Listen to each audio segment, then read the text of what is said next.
Item ಯಾವುದೇ ಇರಲಿ try ಮಾಡಿ ಆಚಿ ಚಿಕನ್ ಮಸಾಲಾ. ಆಚಿ ಚಿಕನ್ ಮಸಾಲಾ ಸಸ್ಪೆನ್ಷನ್ ಇಂದ ಅಥವಾ ಮಂತ್ರಿಗೆ ಚೇಂಜ್ ಮಾಡೋದ್ರಿಂದ ಸೊಲ್ಯೂಷನ್ ಸಿಗುತ್ತೆ ಅಂತ JDS ಅಂದ್ಬಿಟ್ರೆ ಪಕ್ಷ ಖುಷಿ ಆಗುತ್ತೆ ಅಂತಂದ್ರೆ ಮಾತಾಡಬೇಡಿ.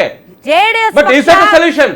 ಜೆಡಿಎಸ್ ಪಕ್ಷ ರಾಜ್ಯದಲ್ಲಿ ಹೀರೋಗಳು, ಕೇಂದ್ರದಲ್ಲಿ ಬೆನ್ನು ಮೂಳೆ ಇಲ್ಲದೆ ಇರೋರು. ಮೇಡಮ್ ಜೆಡಿಎಸ್ ಪಕ್ಷ ಎಲ್ಲಿದ್ರು ಹೀರೋನೇ ನಾವು. ನಿಜಂ ಸರ್. ನೋಡಿ ಮೇಡಮ್, ಇವ್ರೇನು ಹೇಳ್ತಾ ಇರೋದು, ಒಬ್ಬ ಟ್ಯಾಕ್ಸಿ ಕೊಡ್ತಾರೆ ಡ್ರೈವರ್ಗೆ, ಹೋಗ್ಬಿಟ್ಟು ಡಿಕ್ಕಿ ಹೊಡಿತಾನೆ, ಆಯ್ತಪ್ಪ ಕ್ಷಮಿಸ್ಬಿಡೋಣ ಅಂತ. ನೆಕ್ಸ್ಟ್ ಕ್ರಾಸ್ ಹೋಗ್ತಾನೆ, ಇನ್ನೊಂದ್ಸತಿ ಹೊಡಿತಾನೆ, ಆಯ್ತಪ್ಪ ಕ್ಷಮಿಸ್ಬಿಡೋದು. ಮನೆ ಹೋಗುವವರೆಗೂ 20 ಜನಕ್ಕೆ 30 ಜನಕ್ಕೆ ಸಾಯಿಸ್ಬಿಡ್ತಾನೆ. ಆದ್ರೆ ನೀನು ಅವ್ನಿಗೆ ಜೈಲ್ ಕಳ್ಸಿದ್ರೆ ವಾಪಸ್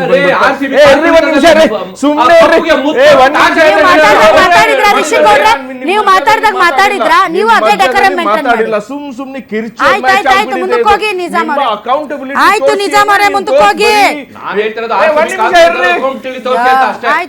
ನೋಡಿ ಮೇಡಮ್, ಇವ್ರ ಕೈಯಿಂದ ಆಡಳಿತ ನಡ್ಸಕ್ ಆಗೋದಿಲ್ಲ. ಈಗ they have become politically bankrupt, they have become administrative bankrupt, they have become ಸುಮ್ನೆ ಒಂದ್ ನಿಮಿಷ, ಕಾಂಗ್ರೆಸ್ ಎಲ್ಲ ಮಾಡಿರೋದು ಇವಾಗ ತಿರ್ಗಾ ಇವರು ಕಾಂಗ್ರೆಸ್ ಮೇಲೆ ಹಾಕ್ತಾವ್ರೆ.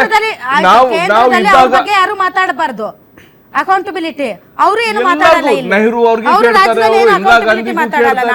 ಲಾಲ್ ಬಹದ್ದೂರ್ ಸಚಿವರು ರಾಜೀನಾಮೆನೂ ಕೇಳಲ್ಲ ಅವರು. ನಾಳೆ ಕೇಳಿದ್ರೆ ಮತ್ತೆ ನಾಳೆ ನಾವು ಧರ್ಮೇಂದ್ರ ಪ್ರಧಾನ್ ಹಿಡ್ಕೊಂಡು ಜಾಡಿಸ್ತೀವಿ ಅಷ್ಟೇ. Dharmendra Pradhan is the angel for them. ನಾವೆಲ್ಲೂ ಏಂಜಲ್ ಅಂತ ಹೇಳಿಲ್ಲ. ಅವ್ರು ವಿಡಿಯೋ ಹಾಕಿದ್ದಾರೆ, ದಯವಿಟ್ಟು ನೀವು ಹೇಳ್ತಿದ್ರಿ ಸೋಷಿಯಲ್ ಮೀಡಿಯಾದಲ್ಲಿ ಹಂಗಾಗ್ಬಿಟ್ಟಿದೆ, ಹಿಂಗ ದಯವಿಟ್ಟು ಆ ಕಮೆಂಟ್ಸ್ ಸ್ವಲ್ಪ ಸಮಯ ಆದ್ರೆ ಆದ್ಮೇಲೆ ದಯವಿಟ್ಟು ಎಲ್ಲರೂ ಓದಿ ಜನ ಏನ್ ಹೇಳ್ತಿದ್ದಾರೆ ಅಂತ ಗೊತ್ತಾಗುತ್ತೆ. ಆಮೇಲೆ ಪೊಲಿಟಿಕಲಿ ಬ್ಯಾಂಕ್ರಪ್ಟ್ ಆಗಿರೋ ಕಾಂಗ್ರೆಸ್ ದೇಶದಲ್ಲಿ ನಿಮ್ಗೆ ಅಸ್ತಿತ್ವನೇ ಇಲ್ಲ ಬಿಡ್ರಿ. ಜನ ಈ ಕಮೆಂಟ್ ಮಾಡ್ತಾರಲ್ಲ, ಒಂದ್ ನಿಮಿಷ ಕಮೆಂಟ್ ನೀವ್ ಹೇಳಿದಕ್ಕೆ ನಾನು ಹೇಳಿದೆ ಕಮೆಂಟ್ ಹೇಳ್ತಿಲ್ಲ. ಸೋಷಿಯಲ್ ಮೀಡಿಯಾದಲ್ಲಿ ಬಿಡ್ತೀನಿ.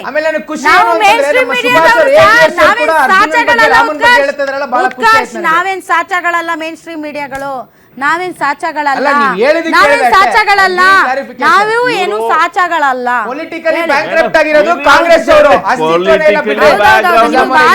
ನೈತಿಕತೆ ತುಂಬಿ ತುಳುಕ್ತಾ ಇದೆ ನಿಮ್ಗೆ. ಒಂದ್ ನಿಮಿಷ ಲೆಟ್ ಹಿಮ್ ಕಂಪ್ಲೀಟ್.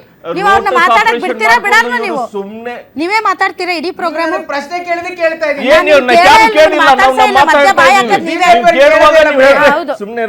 ನೋಡಿ ಮೇಡಮ್, ಇವ್ರಿಗೆ ಇವಾಗ ಇಸ್ರೋ ಇಂದ 120 ಸೈಂಟಿಸ್ಟ್ ಹ್ಯಾವ್ ರಿಸೈನ್ ಮಾಡ್ಬಿಟ್ಟಿದ್ದಾರೆ. ಅವರು ಯಾರು ಜಾಯಿನ್ ಆಗ್ತಾ ಇರೋದು ಪ್ರೈವೇಟ್ ಸೆಕ್ಟರ್ ಅಲ್ಲಿ ಜಾಯಿನ್ ಆಗ್ತಾ ಇದಾರೆ ಅಂತೆ. 6,000 crores. ಒಂದ್ ನಿಮಿಷ ಹೇಳ್ತೀನಿ,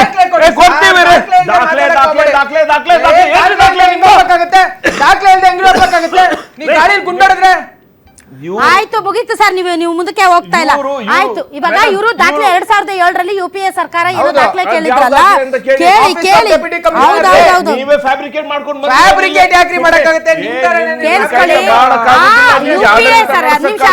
UPA ಸರ್ಕಾರ ಮಾಡಿದಂತ ಆರೋಪಗಳು 2007ರಲ್ಲಿ ನ್ಯಾಯಾಲಯಗಳಲ್ಲಿ ಆರೋಪಗಳು ಸಾಬೀತಾಗಿಲ್ಲ.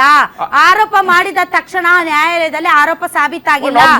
ಈ ನ್ಯಾಯಾಲಯದ ಮೇಲೆ ಉತ್ಕರ್ಷ ಅವ್ರಿಗೆ ನಂಬಿಕೆ ಇದ್ರೆ ಅದನ್ನ ಒಪ್ಕೋಬೇಕು. ಅವ್ರು ನೋಡಿ ಮೇಡಮ್, ಇವಾಗ 6,000 crores-ಗೆ 6,000 ಕೋಟಿಗೆ ಇಸ್ರೋ ಟೆಕ್ನಾಲಜಿ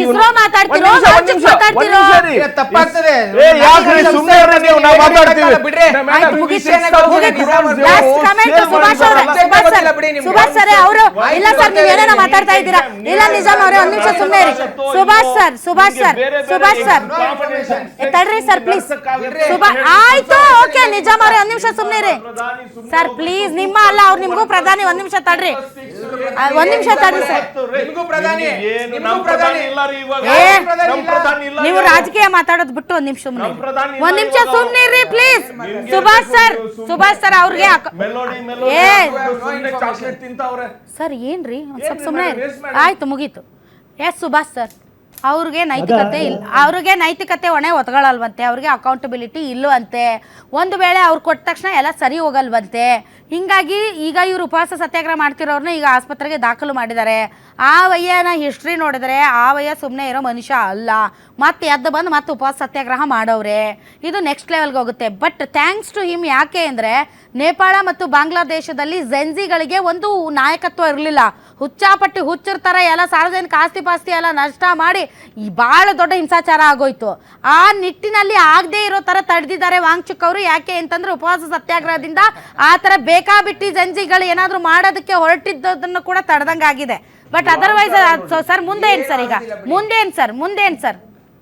ನನಗೆ ಏನಿಲ್ಲ ರಾಧಾ, ಈಗ ಚರ್ಚೆ ನಡಿಬೇಕಾಗಿರೋದು ನೀಟ್ ಪ್ರಶ್ನೆ ಪತ್ರಿಕೆ ಸೋರಿಕೆ ಪ್ಲಸ್ ಸರ್ಕಾರದ ಅಕೌಂಟಬಿಲಿಟಿ, 21 ವಿದ್ಯಾರ್ಥಿಗಳ ಆತ್ಮಹತ್ಯೆ, ಸರ್ಕಾರ ಯಾಕೆ ಏನು ಮಾಡಲಿಲ್ಲ, ಉಪವಾಸ ಕೂತವ್ರನ್ನ ಯಾಕೆ ಮಾತಾಡ್ತಿಲ್ಲ, ಇದ್ರ ಬಗ್ಗೆ ಚರ್ಚೆ ಆಗಬೇಕಾಗಿತ್ತು.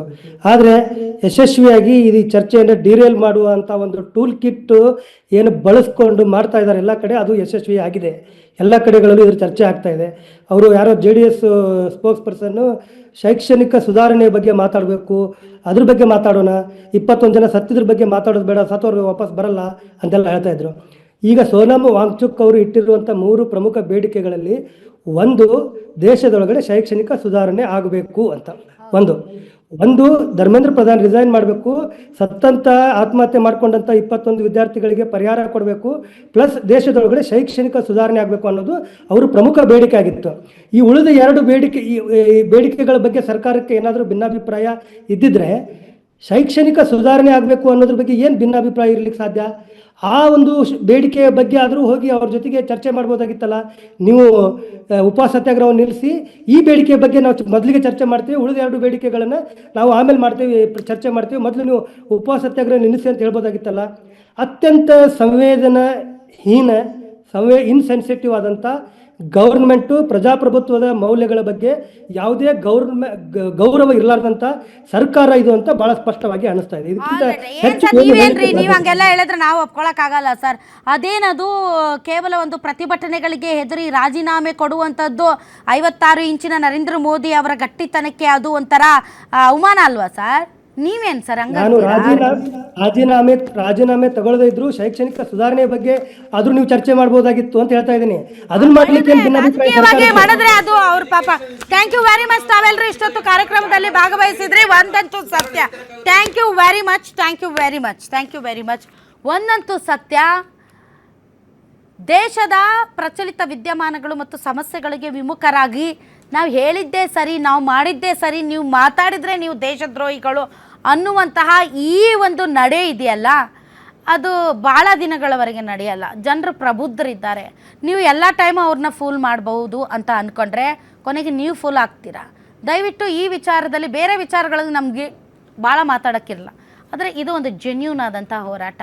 ಈ ಹೋರಾಟವನ್ನು ನೀವು ಕಡೆಗಣಿಸ್ತೀರಿ, ಈ ಹೋರಾಟದಲ್ಲೂ ರಾಜಕೀಯ ಬೆರೆಸ್ತೀರಿ, ಈ ಹೋರಾಟದಲ್ಲಿ ಜನರ ದಿಕ್ಕು ತಪ್ಪಿಸ್ತೀರಿ ಅಂದರೆ ಜನ ದಿಕ್ಕು ತಪ್ಪಲ್ಲ.